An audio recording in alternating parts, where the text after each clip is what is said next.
The Right Side with Doug Billings. All right, ladies and gentlemen, welcome to The Right Side. Doug Billings here. Wow, big day today, Friday, the 21st of November. Welcome. We are zeroing in on the monumental win in the United States House of Representatives, who have the radicals now reeling because there was a bipartisan vote and a bipartisan victory. The radical liberal commu-socialist movement in America has been officially condemned. Not only did every one of the Republicans in the House, but 86, 1/3 of all of the Democrats in that House voted to condemn socialism. This is huge. It is hard, if not impossible, to understate. Ladies and gentlemen, The Right Side with Doug Billings is now upon you. Are you ready? Let's go. The Right Side with Doug Billings. Hey everybody, my name is General Mike Flynn, and I'm here to do a big shout out for my great friend and one of the best in the business, Mr. Doug Billings. Right Side with Doug Billings, Right Side with Doug Billings. Doug is the future of the airwaves when it comes to independent broadcasters and podcasters. He is the new Rush Limbaugh. He's exactly what America needs right now, looking for honesty, looking for wisdom, looking for truth, looking for patriotism. Listen to Doug Billings at Right Side with Doug Billings. God bless you and God bless America, and thank you. Ladies and gentlemen, we are winning. We're winning, winning, winning. Welcome to The Right Side with Doug Billings. Are you ready? We are not liberal snowflakes who melt away in the face of tragedy, adversity, and challenge. We are a covenant nation under God, and His divine providence is not dead and it's not gone. It is living within each and every one of you. And you will bring it to life in such a way that the world has never seen before. We never back down. We never give up. We march forward.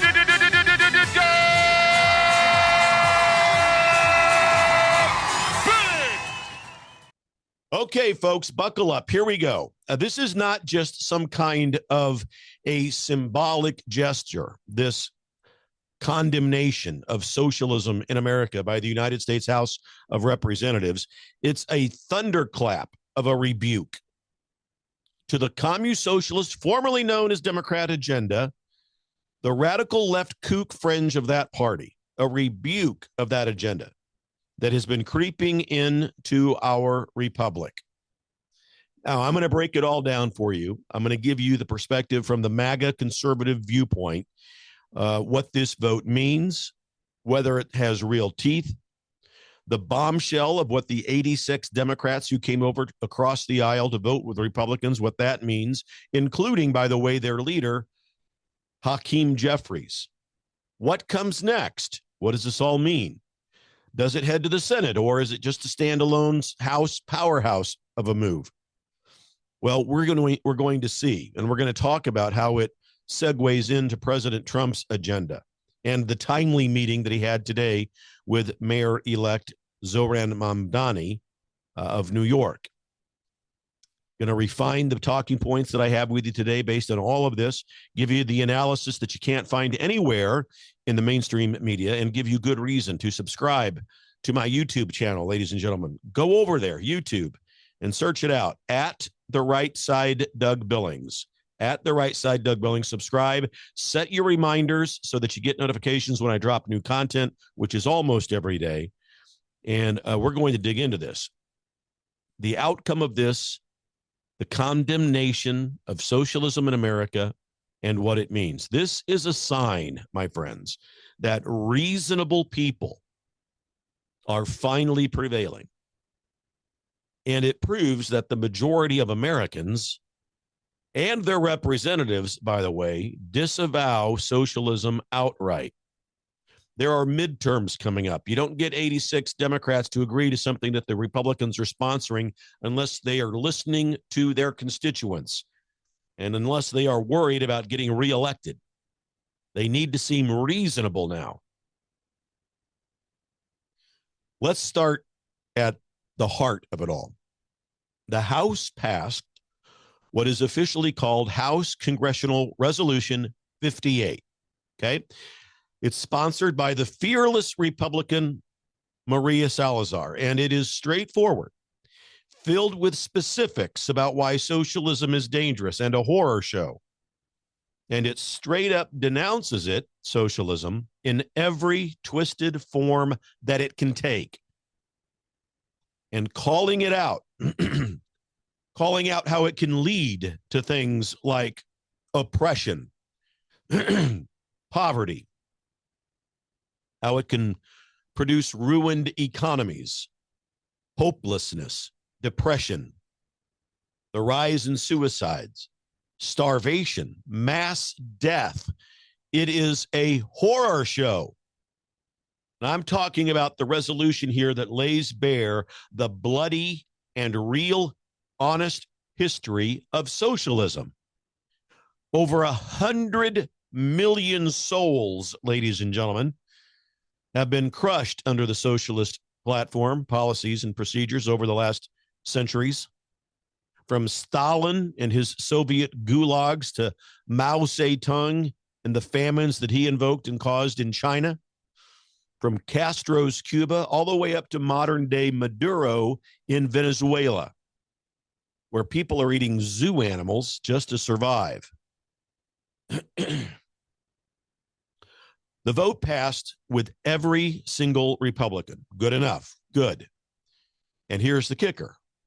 86 Democrats jumped ship from their radical liberal kook fringe movement to join us. That is a bipartisan majority saying, hell no, we won't go down that road of socialism. And from our MAGA perspective, it is vindication.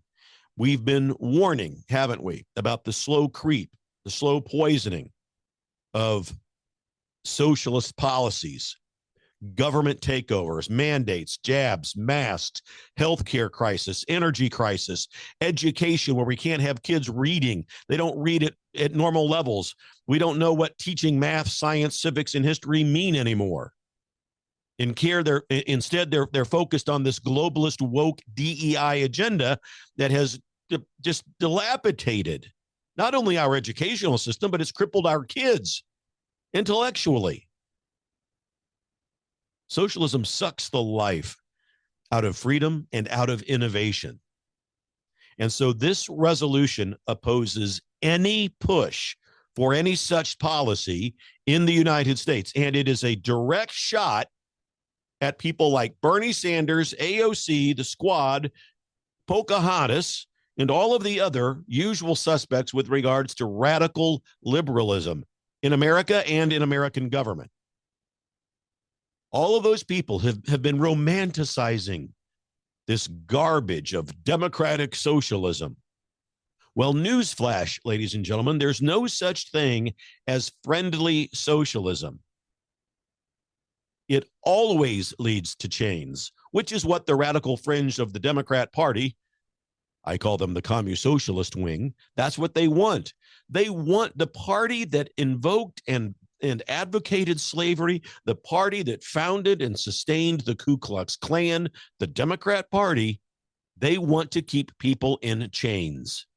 And in this case, and in these times, of course, that's figuratively, with entitlements. Give them free stuff. That'll create the lazy zombie class that we want, that just sit around on their porch all day, drinking Schlitz malt liquor and smoking products they got from the neighborhood dispensary. That's what we want. Well, that's not what conservatives want. Now, let me be real with you. This is what's called officially a concurrent resolution. So it is not a binding law. It doesn't have any penalties or enforcement mechanisms within it. It won't slap fines on socialist sympathizers, and it's not going to send the Department of Justice after these people. But, and this is a big but, baby like big butts. No, sorry. But we can't dismiss it because it's real. You can't avoid it. You can't help but look at it. The truth behind this, we cannot dismiss it as toothless. It has huge fangs in the political arena. Let me explain.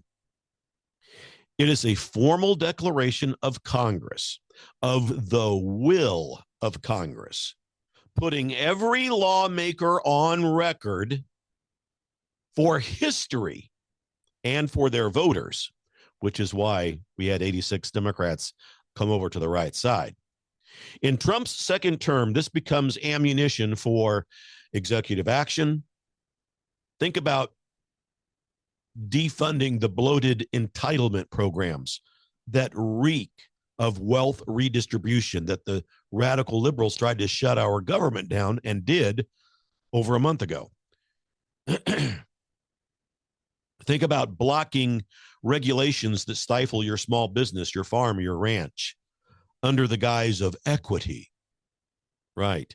Well, it sets the stage for that, and it sets the stage for budget battles where Republicans can point to this resolution and say, no more funding for socialist experiments like the Green New Deal or universal basic income, which are pipe dreams.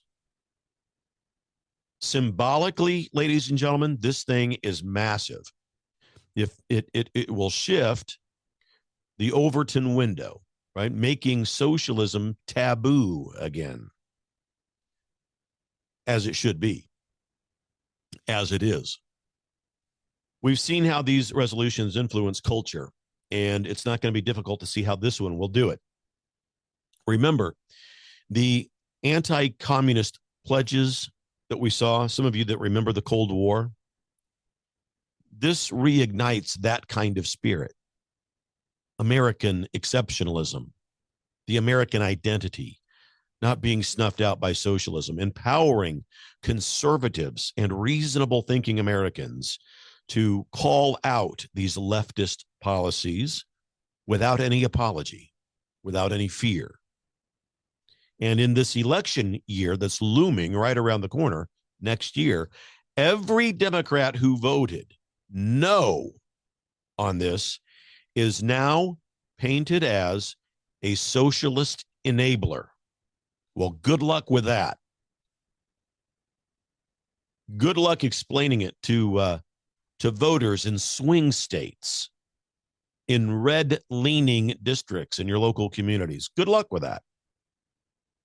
The real bombshell here is those 86 Democrats who sided with us over here on the right side. Folks, this isn't just some fringe group of 86 people. It's over a third of the House Democrats admitting that socialism is a failed, deadly ideology. And why did they do it then? Why did they come over? Because the 2024 landslide election for President Trump woke them up. This is what the internal civil war within the Democrat Party has been about since the shutdown. You've got the small minority group, AOC, Bernie Sanders, Elizabeth Warren, Pocahontas, that whole crew, Presley, Ilhan Omar, all of them, Rashid Tlaib. That's the radical kook, commu-socialist fringe of the Democrat Party. Well, the 2024 election has woken up the reasonable people. And this is what they've been bickering about behind closed doors. Trump's overwhelming victory with, 312 electoral college votes proved that Americans were rejecting big government overreach and the signs and semblance of socialism. And so they've had to overcome the reasonable Democrats. They've had to overcome the loud, kook, fringe minority within their party. These 86 Democrats are from the moderate districts in America, places where voters still value hard work. They still go to church. They still value private property. They still want limited government. And it shows cracks in the Democrat Party where the squad and their extremism have alienated even their own people, even their own party. I was the first person to tell you that there is this civil war going on now within the Democrat Party, whose intellectually immature is pitted against the intellectually mature in that party. There is a common sense majority doing battle with the intellectually immature minority.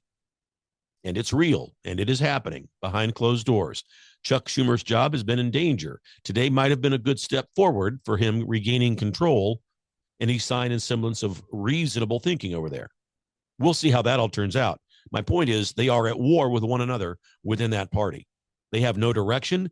They have no rudder. Up until today, those 86 people have demonstrated that at least they can self-reflect and self-reflect about why they lost in such a massive landslide to President Trump, and why they continue to bleed members. These 86 may have just realized that, we've got to stop the doubling down on the nonsense. Stuff like the transgender movement, the DEI, and the woke agendas. We got to stop it. We're losing members left and right. Nobody believes in this stuff. So not everyone has drunk the Kool-Aid of free everything, free entitlements, free stuff that are funded by unicorn dust and all this. Not all of them have succumbed to that, as we can see from today's vote. These reasonable Democrats who came over to the right side, they know history. Socialism, it promises equality, but it delivers misery. Misery for everybody except for the elite class, or the elected class, of course. By joining the Republicans, they are signaling to their base, we are not going to go full commie. So don't worry about us. We're not going full communist here. We happen to want to win elections. So it's a disavowalment from within. They are disavowing the far left fringe, their grip and their volume, from forcing the party to track either to the center or to face more wipeouts if they don't change, more catastrophic losses in elections. That's what this 86 group of Democrats will do. They will force the radical left to come more to the center. And that's good for everybody. This really, in many ways, represents the first time I've seen any evidence whatsoever of anyone within that, except for Mark Fetterman, to self-reflect as to why they have crumbled as a party, why they have suffered multiple dozens upon dozens of millions of people leaving that party. And so here they are. And we also have to shine a light on House Minority Leader Hakeem Jeffries, who voted yes to condemn socialism today. This is huge. Jeffries is the face of the House Democrats. He's the minority leader. He's a sharp-tongued Trump critic. He is no conservative, no doubt about that. He's been pushing for progressive agendas all along, being nudged by that loud, boisterous, radical minority within his party. But even he could not stomach defending socialism. And why is that? Well, it's because pragmatism has to meet reality. As a leader, Jeffries has got to keep his caucus together, but he knows that aligning with outright socialism would torpedo any chance they've got in the midterms. So his vote, now, yes, he voted people like Mondami. He endorsed Mondami, but he had to in New York because Cuomo didn't have enough votes to win. How would it look? Just imagine the public relations disaster that would have been for him, Jeffries, if he had endorsed Cuomo and Cuomo loses, as he would have anyway. Well, Hakeem Jeffries backed the loser. We got to dump him. We got to get another leader. It would have been a terrible nightmare. So we had to endorse Mondami, but today's vote by Jeffries is more important than that endorsement of Mondami. So Jeffries' vote exposes the hypocrisy that is alive and well within that party against MAGA extremism, as they call it, right? Quietly admitting all the while our warnings about socialism. And now we are vindicated because we were spot on about the creeping of socialism within this nation. And his vote also undermines his attacks on President Trump, Jeffries. He's not going to be able to have such an easy go of it now. How can he bash American first capitalism when he's on record condemning its evil opposite? Right? From our view, as MAGA conservatives, this is Jeffries blinking first. It's a tacit admission, and I think it shows that the majority rejects the kook fringe radicalism in their own party. Therefore, and thereby, the civil war that they are engaged upon now within their own party. It could force Hakeem to rein in those progressives or risk a full party revolt. I mean, think about it, right? If the top Democrat condemns socialism, it isolates figures like Rashid Tlaib, Ilhan Omar, and et cetera, right? Making them look like the outliers. And the vote proves that the majority of the representatives in our government in the House and the people for whom they speak disavows socialism. It is that simple. And the polls in America back it up. Most Americans, even many Democrat voters, the majority of them, associate socialism with failure and loss of freedom. So this is not fringe. This is mainstream. This is the consensus now. So what's next? Well, this resolution, now that it's passed with huge numbers in the House, will go to the Senate for a vote. And with the Republican majority over there, you've got to think that it's going to pass. We'll see. Even with bipartisan support, you may see Democrats come across the aisle. You probably will. They almost have to. They'll be laughed out. They'll be on record. Bipartisan support from the moderates over there because they fear the voter backlash. This is divine providence in action with the timing in all of this. Very crucial. The midterms right around the corner. And so if the Senate greenlights this thing, if they pass it, it becomes then the official stance of the entire Congress. For those of you from Raytown, Missouri, we have the House of Representatives and we have the Senate. Both of them combined compromise or make up the Congress. There you go. Making sure, because I know that you don't get taught civics and history properly anymore. I want to be sure that I educate you. No presidential signature is needed. It's not a bill. It's not a law, but it will become the official stance of the entire Congress of the United States of America if and when the Senate also passes this condemnation. But even if it doesn't, even if it stalls out in the Senate, I doubt it will, but even if it does, the House action today stands alone as a powerhouse statement. It's Congress drawing the red line. No socialist policies here.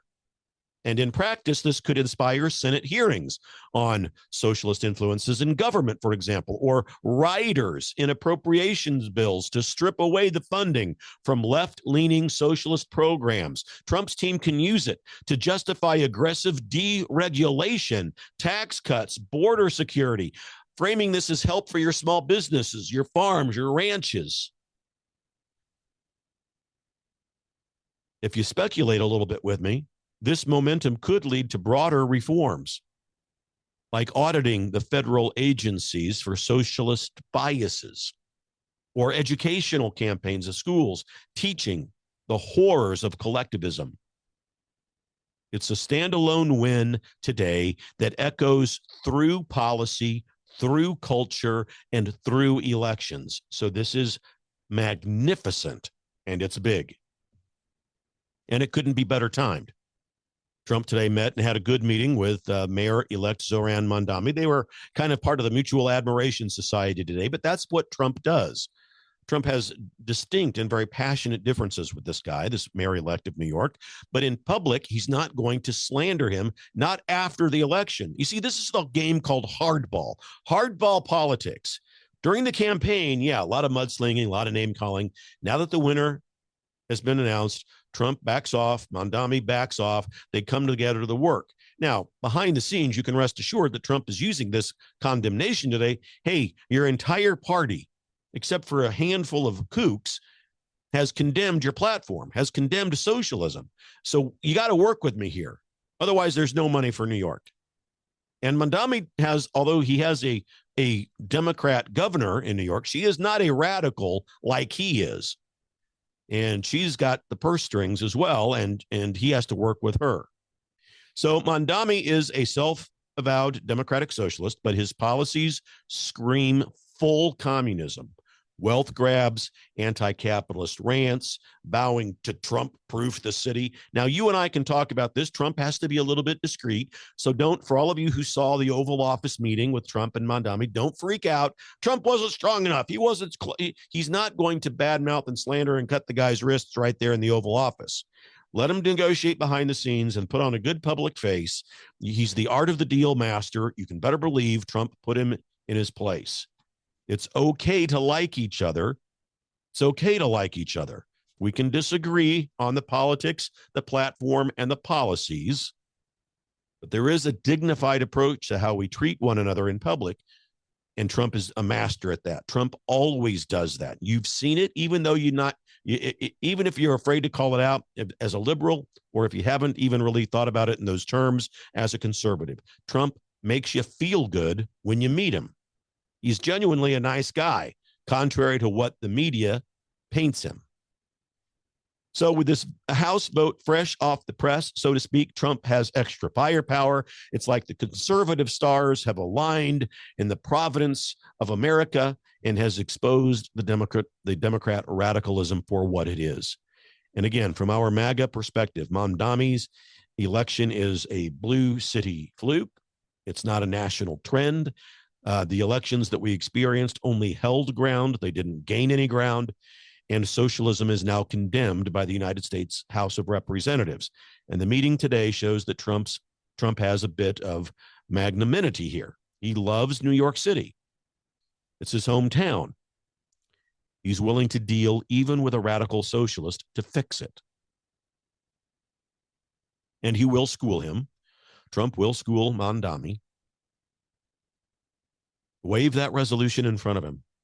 86 of your fellow Democrats, including Hakeem Jeffries, condemn your ideology.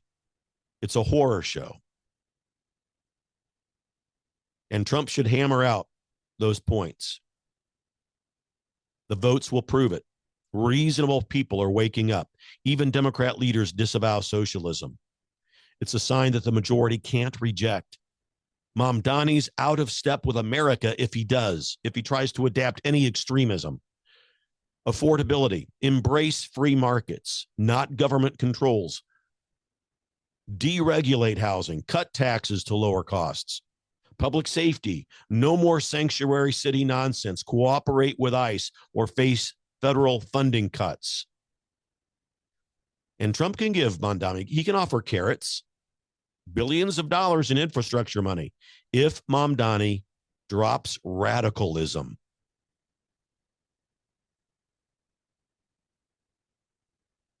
And he might just fold, Mondami. We'll see. We'll see if people change once they're actually in office.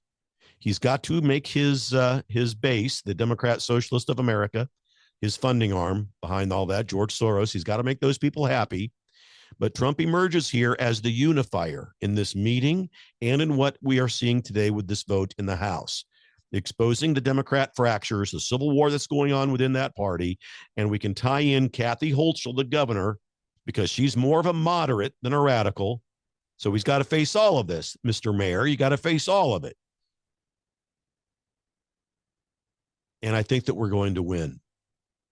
A lot of people said, me among them, just wait. Maybe we should want Mondami to win. Maybe it'll turn out okay because people will wake up to the radicalism. So we continue to pray for President Trump. We speak the truth. We spread the truth. We are prevailing here because the majority of people know that socialism equals death, not only literally, but death of freedom, death of liberty. So let's keep the pressure on. Let's make America great. Subscribe to my show. Please subscribe to this YouTube channel at The Right Side, Doug Billings. That's me on YouTube. Head over there and subscribe, please. And head over to DougBillings.us. When you have time, ladies and gentlemen, please prayerfully consider setting up a $5 monthly recurring donation over there for the program so that I can keep it free of charge. I never charge you to watch this program, but we do need the donations to keep it running. DougBillings.us. Set up a $5 recurring monthly donation over there because we're in this thing together. You and me, ladies and gentlemen, we stand shoulder to shoulder. Believe it, for the Republic. Cheers. The Right Side with Doug Billings. Hi, everybody. Welcome to the set of my show, Doug Billings. Hey, my good friends at EMP Shield, that's electromagnetic pulse, in case you're from Raytown, Missouri. Electromagnetic pulse could wipe out your home electrical system, could wipe out your vehicle. And thanks to the radical liberal agenda that was put forth under Administrator Biden and Vice Pretender Harris, there are lots of people in this country who want to do us harm. And maybe an EMP device would be their chosen weapon. But EMP Shield gives you a device that can protect you. This little baby here goes on your home outlets, a computer, a router, whatever you want to protect. And then they also have a larger model like this. You can still hold it in the palm of your hand that goes on your vehicle battery so that you can get out of trouble from point A to point B. EMPshield.com. Promo code Doug, ladies and gentlemen. Save yourself, save your property. EMPshield.com. Promo code Doug. We're in this together, folks. Believe it. For the Republic. Cheers. The Right Side with Doug Billings.